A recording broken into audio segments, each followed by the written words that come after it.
Happy Valentine's Day, America.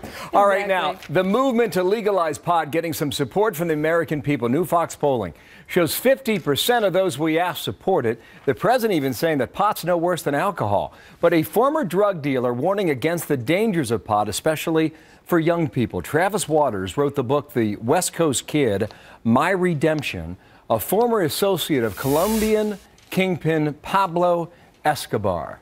Travis, good morning in Miami, and thank you for your time today. You've got one hell of a story here.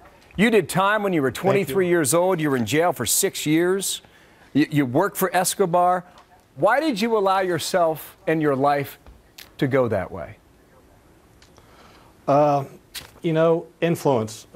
You want that lifestyle. You see older friends, older kids with money like that, and like most kids in America, in inner cities, you're gonna you give it all, throw it all away for money. It's all about money. It was you want to money be like back that. then. You want to be like the rich kids. Listen, you paid a huge price. You're 46 years old. I want our audience to know you're married. You have 2 children, and you have strong opinions on the debate regarding marijuana in America today. What is your position, Travis?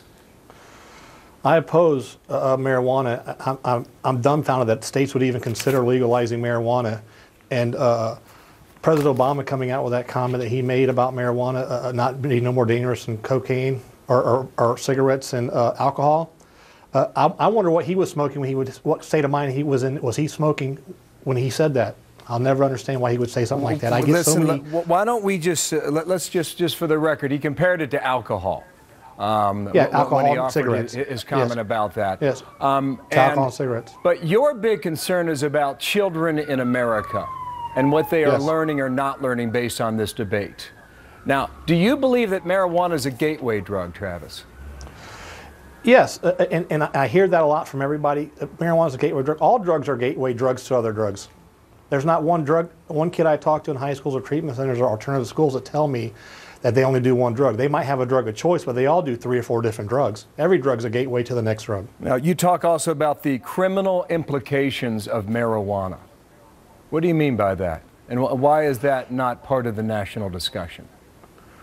Well, I never hear a lot of people talk about that. They want to talk about legalizing marijuana to make the tax revenues off of it and generate money for the states. But in the end, what's going to happen? What's going to happen to all the pot dealers? You're going to see, if you take the pot market away from the pot smugglers all the way down to the 5 and dime dealers, you're going to have an influx of cocaine, heroin, meth, and crack on our streets. It's going to be like the cocaine wars of the '80s. Well, drug epidemics. Some members of Congress are pushing the president to remove it from the hard drug list. And there are some politicians already saying next November that marijuana, legalization of it for medicinal and recreational purposes, could be a winner in the midterm election. What do you think of that? Yes, I think it's very, very.